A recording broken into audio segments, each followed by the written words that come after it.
Bueno, entonces, Gimel Elul, 3 de Elul,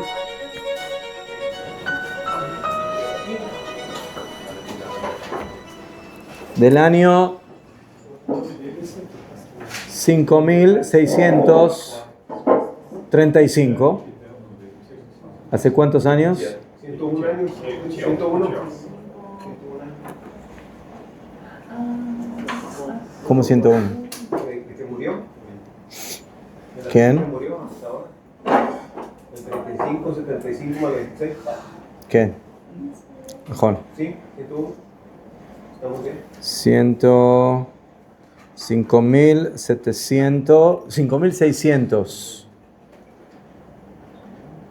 Murió en el 1935. 35. No, pero es 35, ahora estamos en el 26. 5000. ¿Ah? 35. No, entonces men. Si murió en 1935. En el 1935. Para 2075 años más 26 son 101. 90. 91. Estábamos 10. Ya fe. Top. Top, hablar. Entonces, el Rab Abraham Yitzhak Cohen Cook, de santa y bendita memoria, que falleció en este día exactamente hoy, hace 91 años, me metes a hablar de una personalidad muy grande a nivel del mundo de la Torá, a nivel del mundo de todos los niveles y las dimensiones de lo que tiene que ver con el mundo de la Torá. Pero yo quiero enfocarme en un tema, en un punto que el Rav Kook lo enfatizó y que también le dio una, podríamos decir, una renovación y una nueva cara en el mundo de la Torá, en el mundo judío y en el mundo ideológico.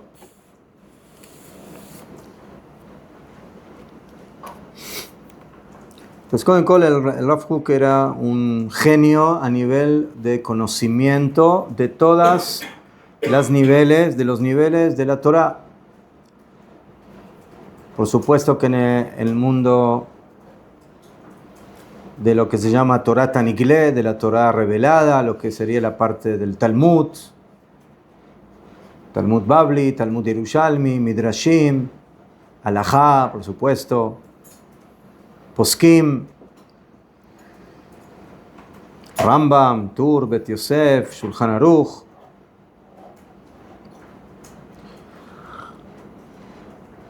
Se dice que en su época, en la yeshiva de Volozhin, cuando él tenía ahí, un joven de 17, 18 años, estudiaba 60 hojas de Gemara por día.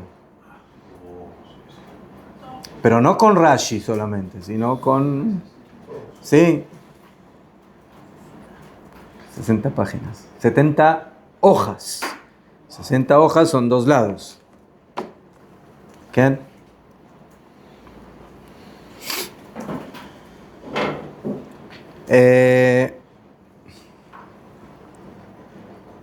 Eso es por un lado. Pero quizás la novedad más grande de Rav Kook es de que no solamente era experto en la parte halágica de la Torá, sino también en la parte filosófica de la Torá. O sea, él tenía un gran conocimiento de los grandes libros de nuestros Jajamim, por supuesto el Rambam, Moreh Nevuchim, la Guía de los Perplejos, Rabbi Yehuda Halevi, el Kuzari, y todos, Jobot HaLevavot, todos los libros de Musar y de Emuná y de filosofía judía. Pero lo más importante es que también era Mekubal. Él tenía vastos y amplios conocimientos de todo lo que tiene que ver con Torah Kabbalah hasta que en un lugar dice su hijo, el Rav Tzviuda Kook, de Herzog Libraja, él dice que no hay nada que esté escrito del Rav Kook que no tenga una fuente en o el Zohar, o en la Kabbalah, o en los escritos del Ari Kadosh. Así que uno vaya a buscar y no encuentre, el problema es de él, el problema es si entendió o lo que dice Rav Kook, o lo que dice el Ari Kadosh, o el Zohar. Pero bueno, eso ya es... Pero todo tiene su fuente.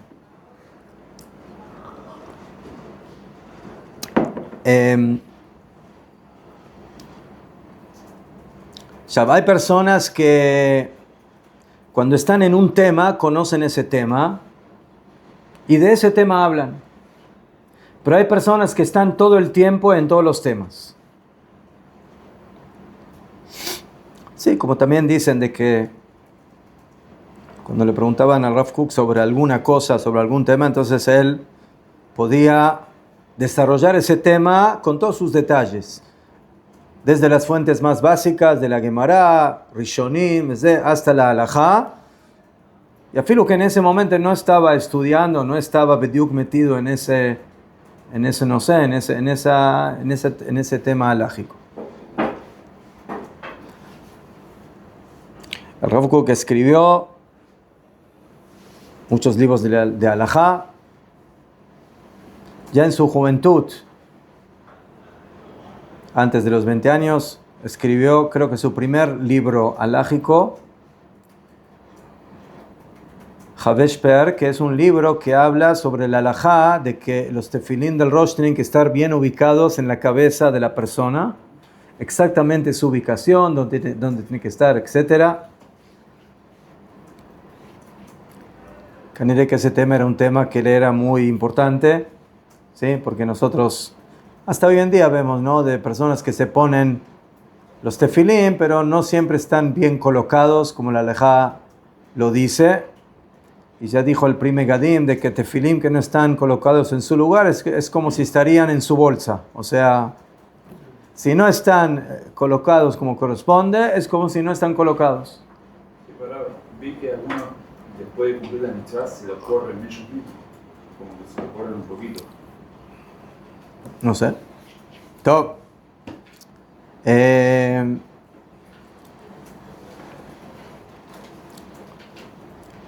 Rav Kook escribió sobre temas de la halajá de todo tipo, también las cosas más comunes, prácticas, halajot de tefilá, Shabbat, fiestas, pero también escribió muchas cosas que tienen que ver con la parte del Mikdash, del Bet HaMikdash y de temas, por supuesto, de mitzvot atulot baaretz, de las mitzvot que dependen de Eretz Israel. Todo, no voy a ahora alargar demasiado en su bibliografía, donde nació, en el momento que hizo Aliyah, luego tuvo que salir de Eretz Israel, luego regresó, primero fue rabino en Yafo, luego fue en Jerusalén y luego fue nombrado principal rabino de todo Israel para los Ashkenazim.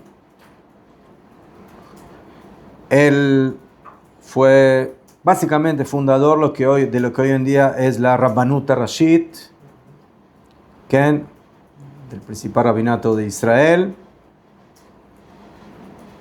Él es el fundador de la yeshiva que tenemos aquí a 2 cuadras, Yeshivat Merkaz Harav,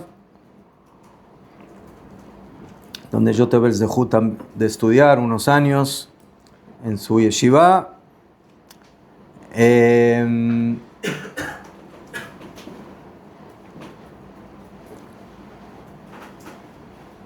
Pero Rav Kook también escribió, además de sus libros halájicos, hay otro libro halájico que escribió sobre un tema muy interesante, que es el tema de los etrogim murkavim, o sea, el problema de los etrogim que vienen de árboles que son injerto. ¿Saben lo que son injerto? Injerto, ¿sí? O sea, ¿con qué se hace injerto de un etrog? ¿Con qué árbol? Con limón. ¿Con limón? Ya fue. Limón principalmente. Porque el limón, el etrog es un árbol endeble y necesita que lo refuercen y lo refuerzan con el limón. Entonces, el Rav Kook habló de esa situación, todo un libro completo sobre la halajá de los etrogim, ¿sí? Que están hechos a bases de injerto y de que básicamente la conclusión es de que esos etrogim no son kasher para hacer brajá. Y ahí también habla mucho a favor de los etrogim de Eretz Israel, de los etrogim que se plantan aquí, etc.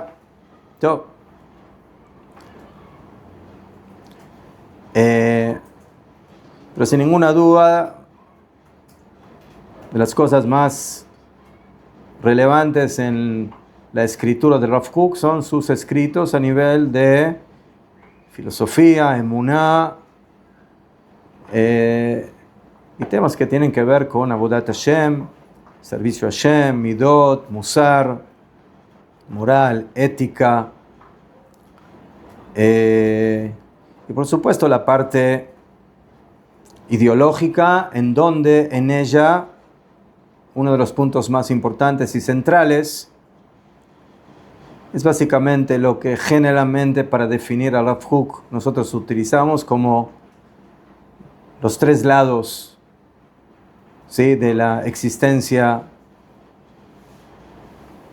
a nivel de pueblo, que es la Torá, Torat Israel, Am Israel, el pueblo de Israel, y Eretz Israel, y la tierra de Israel.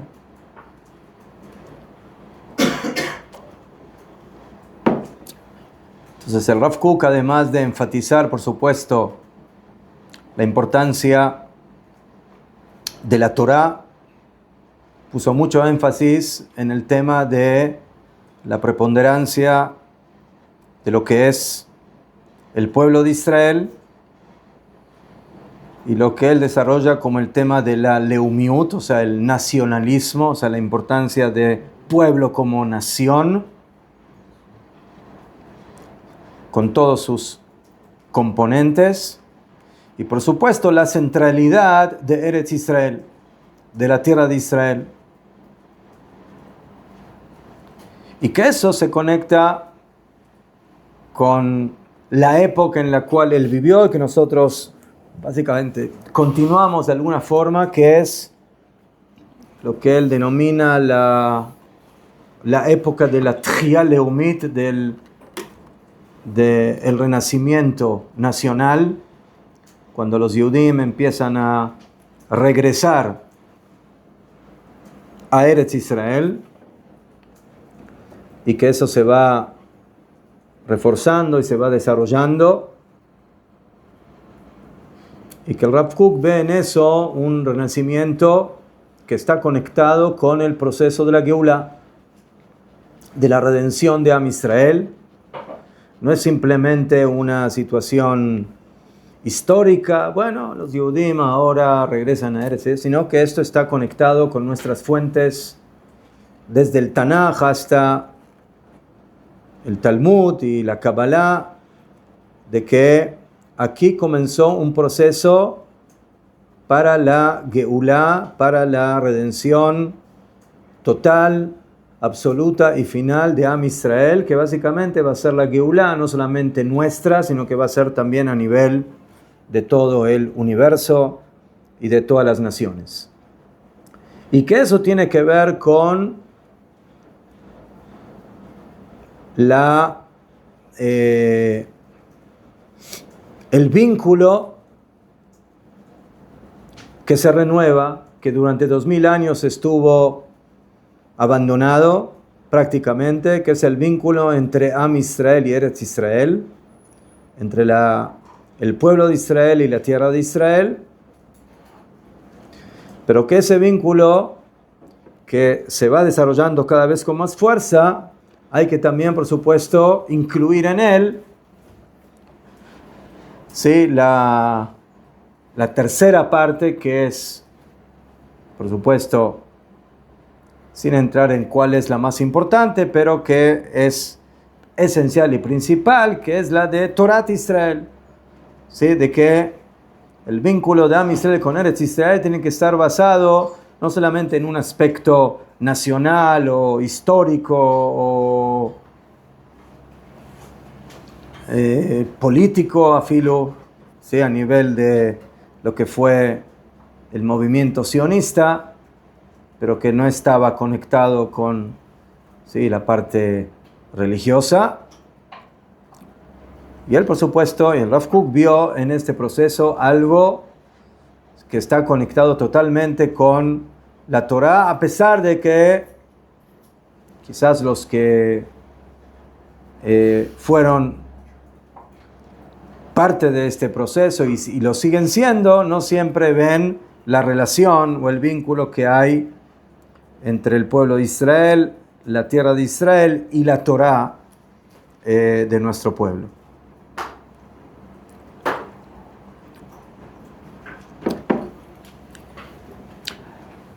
Y así también, y por ese motivo, el Rav considera de que la Tchiyá Leumit, que la resurrección nacional de Am Israel, de regresar a nuestra tierra, es un proceso de Teshuvah.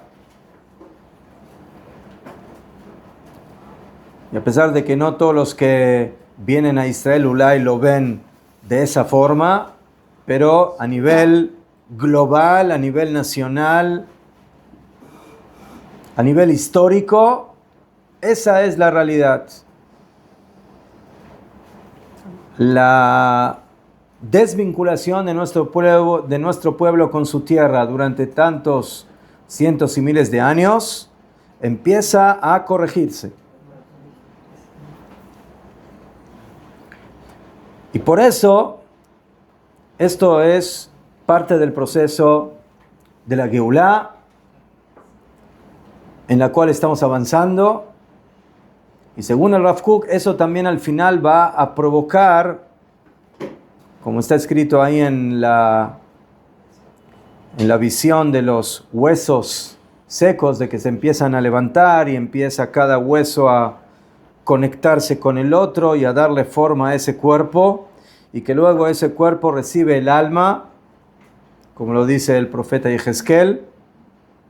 Eso también es lo que va a suceder cuando Am Israel empieza a regresar, especialmente después de las grandes desgracias que vivimos durante 2000 años, especialmente en el Holocausto, donde básicamente pasamos a ser huesos y cenizas a filo, pero esas cenizas empiezan a revivir, empiezan a transformarse en cuerpos que regresan, pero que también al final van a terminar recibiendo la Neshama, el alma, que los va a volver personas que saben conectarse con Akadosh Baruj Hu.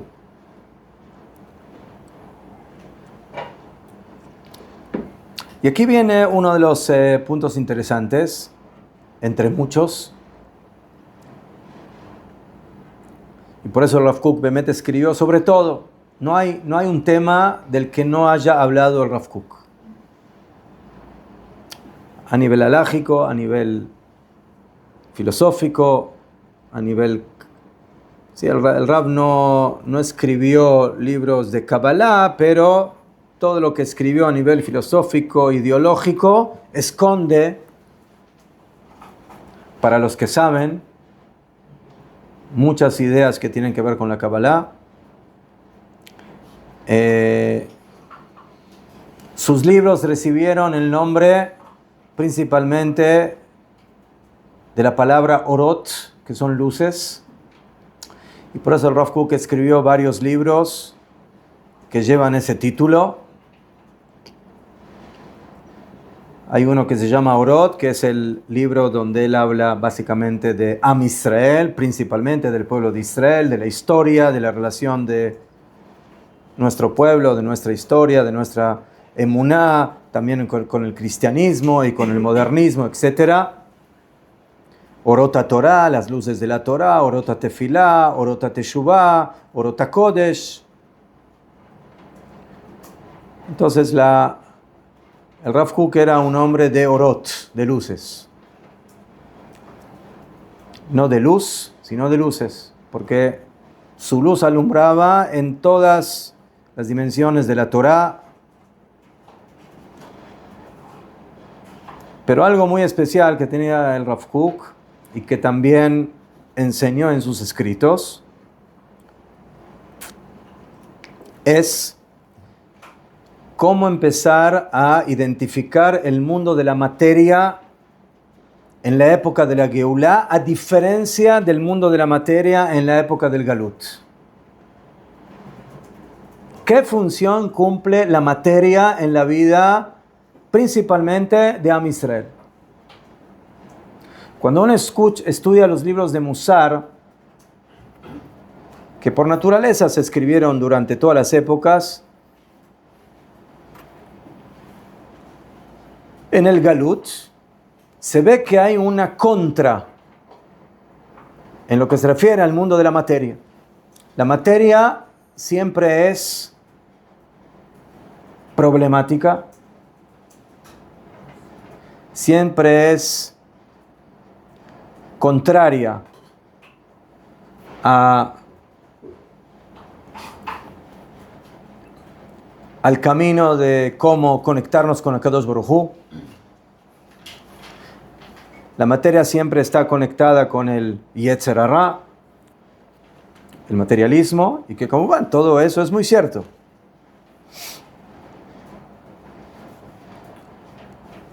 Pero por otro lado, nosotros vivimos en un mundo material y tenemos cuerpo, y las mitzvot se cumplen con el cuerpo, y para poder vivir hay que vivir en el mundo de la materia, y hay que comer, y hay que trabajar, y hay que tener dinero, y hay que tener una cama donde dormir, y una casa donde vivir, y un piso donde apoyarse. Entonces la pregunta es, ¿cuál es el enfoque Geulí, de la Geulá, sobre el mundo de la materia? ¿Qué lugar ocupa la materia en la época de la Geulá?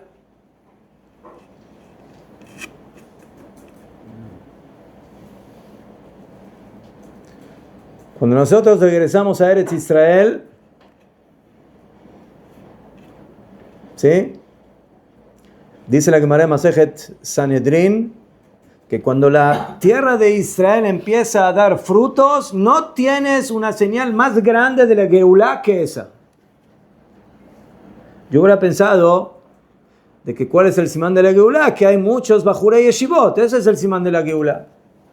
Que hay muchos estudiantes de Torah, ese es el simán de la Geulá. Pero Jajamim hablaron de otra cosa.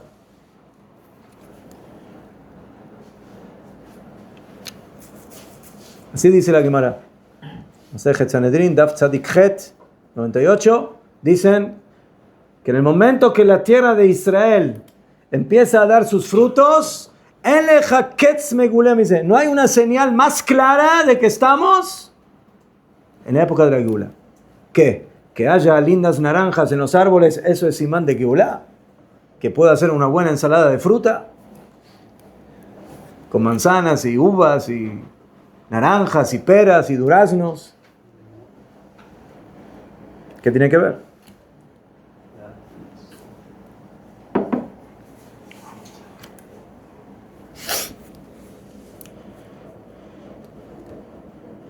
Y cuando nosotros queremos construir un mundo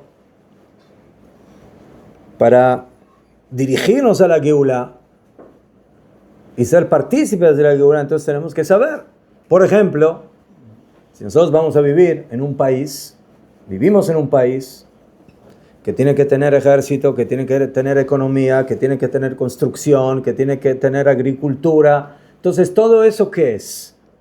Es solamente algo totalmente secundario a lo que es el mundo de la Torá, de los estudiantes de la Torá, o es parte íntegra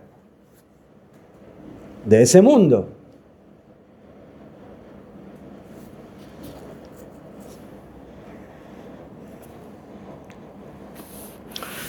Entonces, en los poquitos minutos que tenemos, vamos a traer algunas cositas que escribió el Rav Kook, que yo lo saqué de un libro que se llama Ma'amarei Areya, que son escritos de Rav Kook, dichos en diferentes situaciones, etc.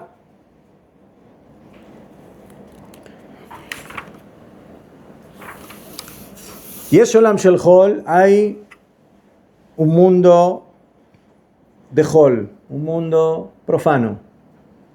De Olam Shel Kodesh. Tenemos 6 días de la semana que se denominan Yemei Chol. Y tenemos un mundo de Kodesh, Shabbat Kodesh.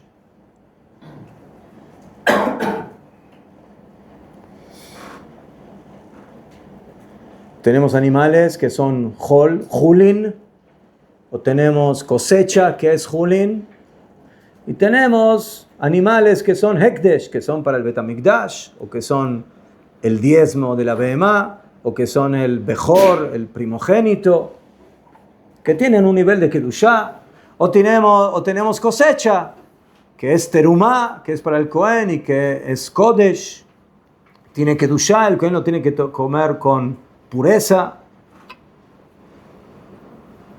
Maser Sheni, el segundo Maser que hay que comerlo en Jerusalén, y así sucesivamente.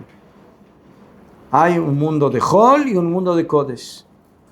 Olamim Shel Chol, mundos de Chol, Olamim Shel Kodesh. Y a simple vista los mundos se contradicen. A Olamim Sotrim Zedze. La materia es materia, la espiritualidad es espiritualidad. Dos fuerzas contrarias, opuestas. Dice el Rav, por supuesto, Astira shebenehem y Yichusit. La contradicción entre el mundo de la Kedushá y el mundo que llamamos de Chol, profano, es relativa. ¿A los ojos de quién? A los ojos del que no entiende ni lo que es Kodesh ni lo que es Chol. O sea, nosotros, el hombre. El hombre ve entre el cuerpo y el alma, entre la materia y el espíritu, dos fuerzas opuestas, contrarias. O sea, ¿qué significa? Guerra. Entonces, si estoy en guerra, entonces, estas dos fuerzas siempre están luchando una en contra de la otra. El cuerpo en contra del alma y el alma en contra del cuerpo. Y por eso, nunca podemos hacer ¿qué? Las paces. Shalom. Pero dice el Rav, todo eso es ¿por qué? Porque el hombre tiene una percepción totalmente limitada de qué son estos conceptos. Behemet.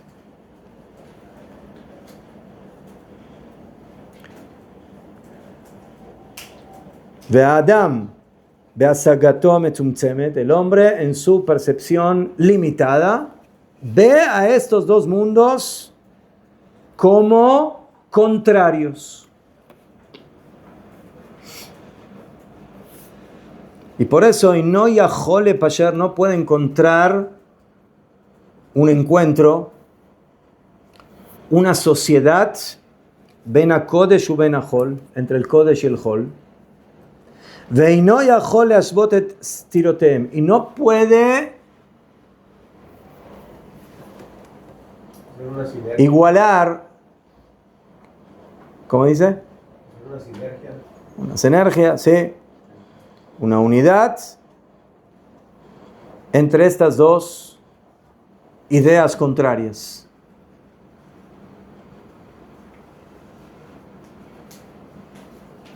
Ven omnam meyushavot berum olam b'machom kodesh hakodashim. Pero dice el Rav, hay una dimensión kodesh hakodashim donde ahí El que logra penetrar en ese nivel, en esa instancia, se va a dar cuenta que no hay ninguna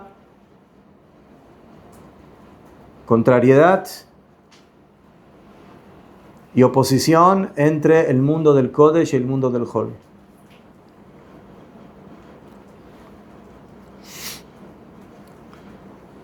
Entonces, lo primero que nos enseña aquí el Rab es, ¿sí? Y por supuesto, todo lo que vamos a ver aquí lo vemos en forma general, sin entrar en los detalles, pero por lo menos para tener la idea. El Rab dice, la visión de ver al Kodesh y al Hol como dos cosas que son contrarias es un error en la percepción humana. Hay diferencia entre Kodesh y Hol. Nosotros decimos en la Abdalá, Amavdil ben Kodesh le Hol, Najón. Hay diferencia. Pero la pregunta es si el hecho de que hay diferencia significa que están peleados y que son opuestos. ¿Sí? Ejemplo. Yo tengo una silla y una mesa. ¿La mesa y la silla son lo mismo o son diferentes? Son diferentes. Cada una tiene otra función.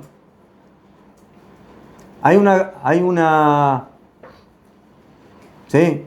Hay algo, una contrariedad o alguna oposición entre la silla y la mesa. ¿La mesa está en contra de la silla o la silla está en contra de la mesa? No, al contrario, afilo se complementa. Se complementa. Cada uno en su función.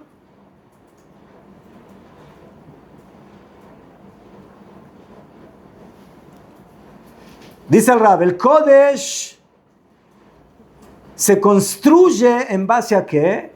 Al Hol. ¿Por qué? Porque el Hol es la materia del Kodesh. ¿Cómo se manifiesta la Neshama? ¿En qué? ¿Ah? En un cuerpo. Gracias a quien la Neshama logra manifestarse a una plataforma física. Si no tendría esa plataforma física, ¿qué hace la Neshama? ¿Qué hace? No se va, no hace nada. No puede hacer nada.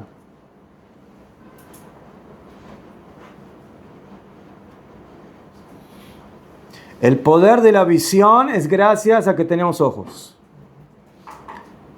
El poder del olfato es gracias a que tenemos nariz.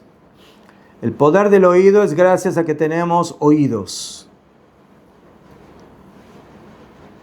Entonces, la materia es la plataforma sobre la cual se construye el mundo espiritual.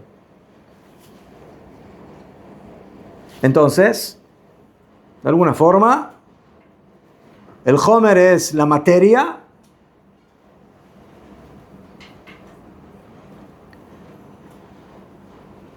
y el Kodesh es la tzura, es la forma.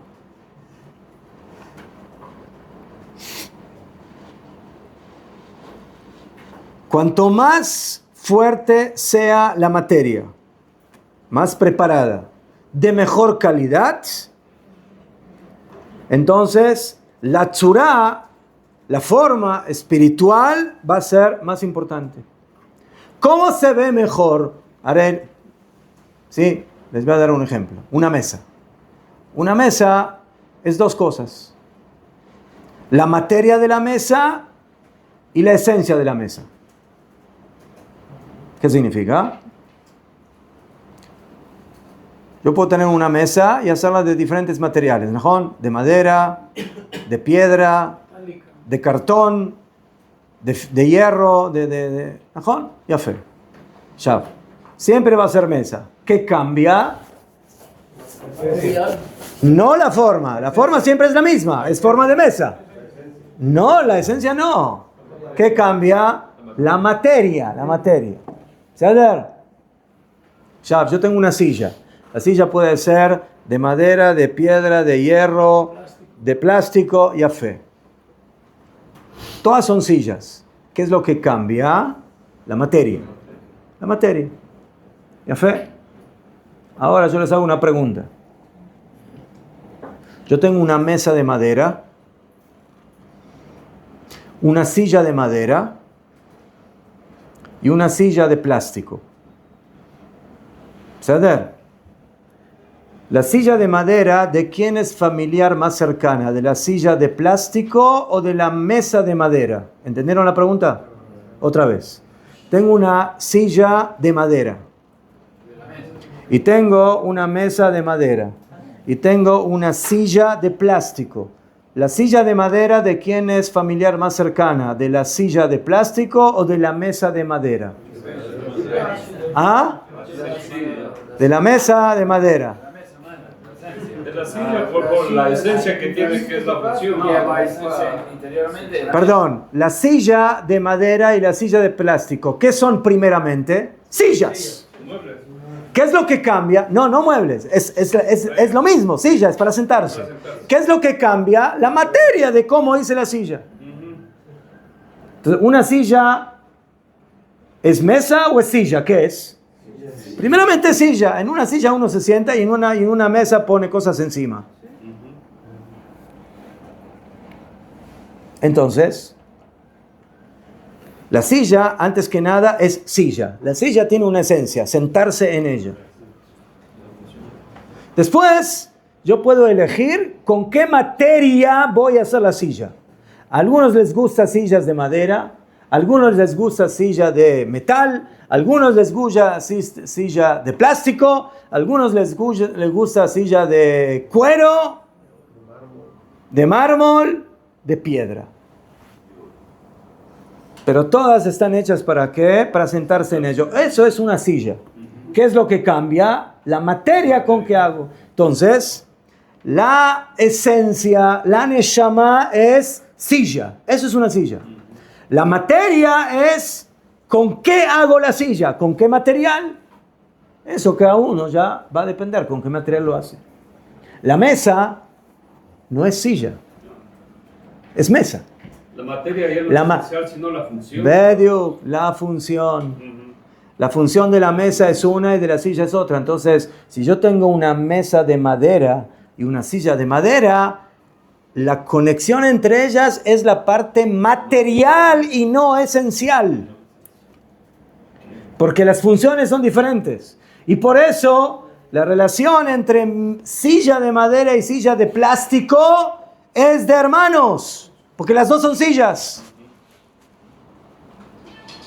Pero la mesa con la silla son primos, no son hermanos.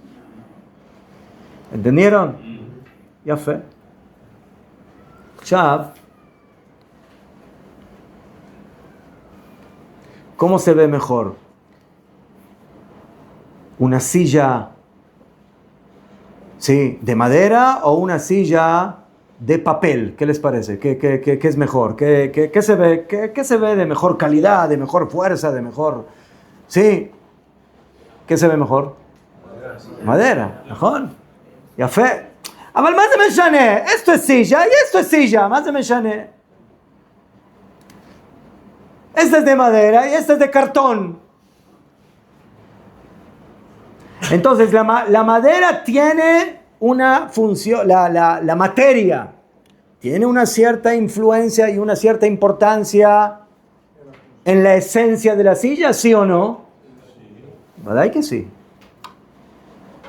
Cuanto mejor materia tengo para la esencia de una silla, mejor silla es.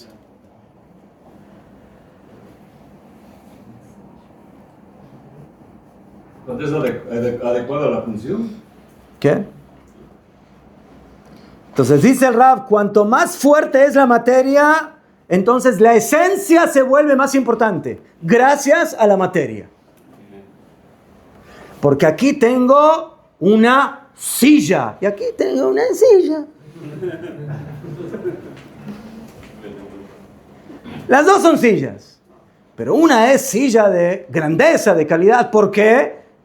En las dos me puedo sentar, najón. Pero una cosa es sentarse en una silla de madera, de acacia o de no sé qué. Y otra cosa es sentarse en una silla de cartón.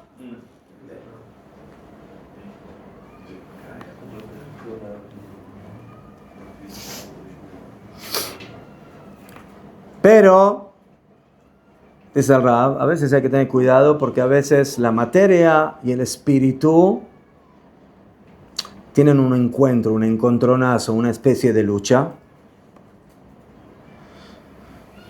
Y en el sentido espiritual, a veces la parte espiritual puede pegarle a la parte material. Hay muchas personas que en su vida espiritual son muy fuertes, pero su vida material es muy débil. ¿Por qué? Porque se enfocan en la parte espiritual, que es importante, pero su cuerpo no se ve bien. Son débiles. No. ¿Sí? No, hay que entrenar, hay que tener, como dice el Rambam, cuerpo sano. Alma sana, cuerpo sano. Y en el momento que el cuerpo se debilita, llega un momento en el cual el cuerpo dice, ya no puedo más. Yo necesito que aquí alguien me dé fuerza.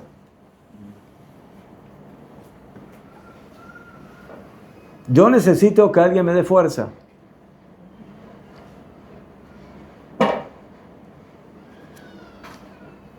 Y a veces justamente por ese motivo viene la contra y la materia que se levanta en contra de la espiritualidad y le dice a la parte espiritual, tú eres culpable que yo soy tan débil.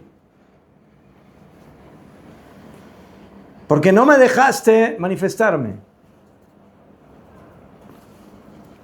Y ahí viene el desequilibrio.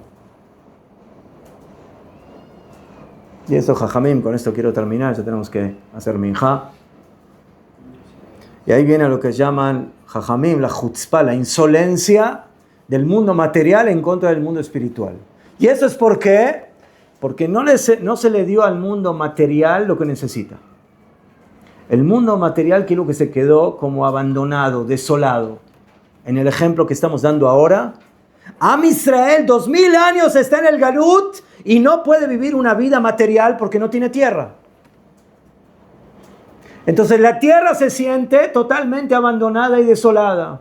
Y no hay agricultura, y no tenemos ejército, y no tenemos economía, y no tenemos nada. Vivimos solamente con espiritualidad, como dijeron Jajamim, con 4 amot de alajá.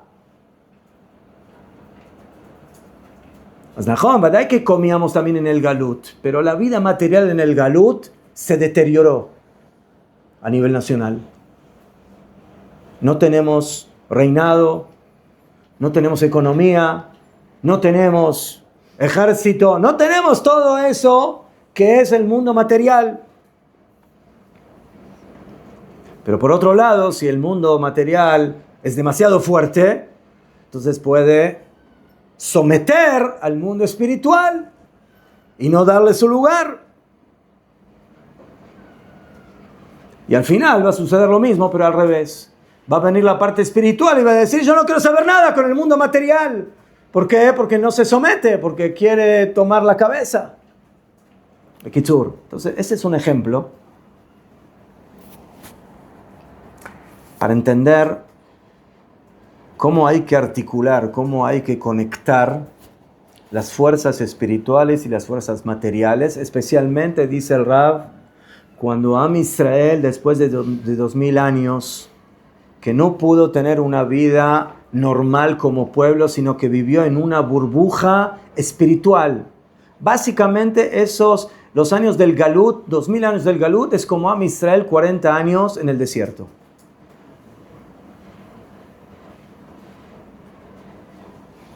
¿Qué pasa en el desierto? Todo viene de arriba. No tienes que trabajar, no tienes que nada. Todo a Kadosh Baruj Hu. ¿Y ese es el mundo ideal? No. Los Meraglim querían quedarse en el Galut. Querían quedarse en el desierto. Y a Kadosh Baruj Hu dice, Mapitom.